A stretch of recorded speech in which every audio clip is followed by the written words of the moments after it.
আমি কোনো প্রার্থীর দোষ কি এটা বলতে চাই না ভাই। আমরা যে প্রার্থী পাইছি অ্যাডভোকেট জাহিদুর রহমান লন্ডন প্রবাসী, আলহামদুলিল্লাহ তার উদ্দেশ্য করি আমি বলতে চাই যে আমরা এমন এক মানুষ পাইছি যার পিছনে কোনো রেকর্ড খারাপ নাই। যেমন একটা উদাহরণ দিতে চাই আপনাদেরকে, যে একটা ফুল থাকে, ফুলের কোনো ফুল থাকে না, ফুল থাকি মধু সংগ্রহ করে মৌমাছি। আমরা পাইছি জাহিদ ভাইরে একটা ফুলের মতো, এই ফুল থাকি আমরা মধু সংগ্রহ করিয়া দুইটা থানারে আমরা ফুলের মতো সাজাইতে চাই। যদি আমরা জাহিদ ভাইরে নির্বাচিত করিয়া সংসদে নিতাম পারি, ইনশাআল্লাহ আমি আপনাদেরকে বলতেছি গোলাপগঞ্জ বিয়ানীবাজার যে অলিগলি রাস্তাঘাট আছে এগুলোর প্রতি আমাদের খেয়াল থাকবো। আমাদের নেতায় যে দুইটি কথা বলছেন, কুশিয়ারা নদীবঙ্গল বা আমরা সিলেট বিয়ানীবাজারের মা বোন প্রত্যেকের আছে যে আমরা উসমানী মেডিকেল যাইতে যাইতে অনেক ডেলিভারি রুগী রাস্তার ডেলিভারি হামসার হয়ে যায়। এটার লাগি একটা হসপিটাল আমরা উদ্বোধন পাইমু ইনশাল্লাহ সিলেট গোলাপগঞ্জ বিয়ানীবাজারের মধ্যখানো। এই দুইটা সফলতার কথা আজ পর্যন্ত কোনো নেতার মুখে আমরা শুনি নাই। ইনশাআল্লাহ সংসদ পর্যন্ত যদি আমার জাহিদ ভাইকে আপনারা সহযোগিতা করিয়া নিতে পারেন, ইনশাআল্লাহ আমরা এই দুইটা জিনিস বুঝি ভাই সবথেকে বড় সফলতা। সারখাইবাসী, ব্যবসায়ী বৃন্দ, সারখাই বাজারে আপামর জনতা,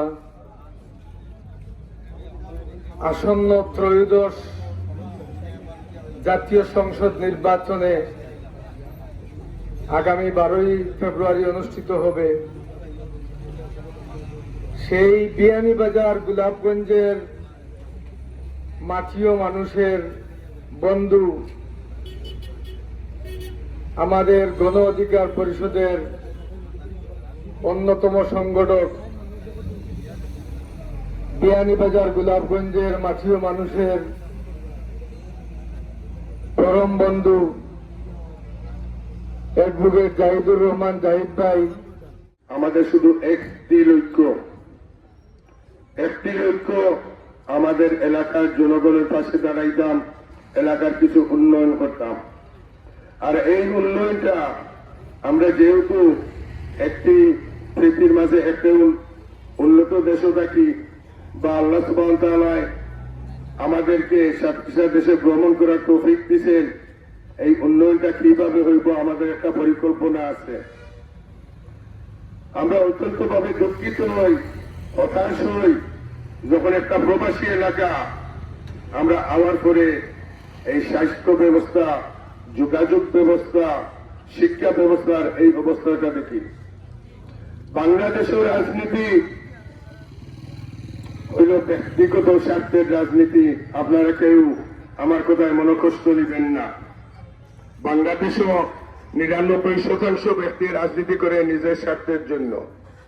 আর আমরা যেটা দেখিয়া বড় হয়েছি বা বিভিন্ন দেশের যে রাজনৈতিক প্রেক্ষাপট আমরা লেখাপড়ার মাধ্যমে পাইছি, রাজনীতি হল জনগণের সেবার জন্য। কিন্তু দুঃখের বিষয়, যদিও অনেক বরাদ্দ সরকারের মাধ্যমে আসে, এইগুলি রীতিমতো কোনো কাজ করা হয় না। অনেক দুর্নীতি, অনেক প্রভাবশালী ব্যক্তিদের প্রভাব খাটাইয়া এই পয়সাগুলি এক স্থান থেকে অন্য স্থানে যায়। অনেক স্বজনপ্রীতি, যেখানে নিজের দলের মানুষ হইলে এরা কিছু সুবিধা পাইবে, অন্য দলের কেউ হইলে এরা সুবিধা বঞ্চিত থাকবে। 1971 সাল থেকে আমরা দেখিয়ে আসছি, যতই সঠিক যে বাংলাদেশের ইতিহাস আমরা যেটা দেখার মাধ্যমে, লেখাপড়ার মাধ্যমে পাইছি, এটা কিন্তু বাংলাদেশে যে শিক্ষা দেওয়া এটা টোটালি ভিন্ন। বাংলাদেশেও এই বাদী সেই বাদীর আধিপত্য না হইলে আরববাদীর আধিপত্য। বাংলাদেশ কিন্তু বাংলাদেশের মানুষের, বাংলাদেশ জনগণের দেশ। কেউর কোনো আধিপত্য নাই, কোনো দলের নাই, ইন্ডিয়ারও নাই, পাকিস্তানেরও নাই।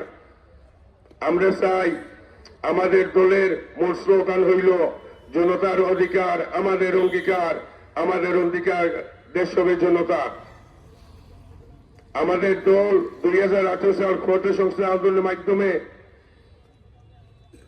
যাত্রা শুরু হয় 2024 সালে এই বিপ্লবের বড় একটা অংশগ্রহণ করেছিল। এই 2024-এর বিপ্লবের পরে আমাদের দলে নিবন্ধন পায় আমাদের একটি লক্ষ্য নিয়ে, যে বাংলাদেশে আবার ফিরিয়ে বাংলাদেশের জনগণের কাছে দিব। এবার এমন একটি নির্বাচন, এটা পরিবর্তনের নির্বাচন, কিন্তু পরিবর্তন সবার মাধ্যমে করা সম্ভব নয়। পরিবর্তন করতে হইলে আপনার পরিবর্তনের এই অবকাঠামো একটা দৃষ্টিভঙ্গি থাকতে হবে। যদি আপনাদের আমাদের তরুণ যুবকের আমাদের সন্তানদের যদি ভবিষ্যৎ পরিবর্তন আনতে চান, আপনি এই মারামারি হানাহানি রাজনৈতিক হয়রানি দেখি বারোই আইতে চান, তাহলে 12 তারিখ আমাকে ইনশাল্লাহ নির্বাচিত করিবেন।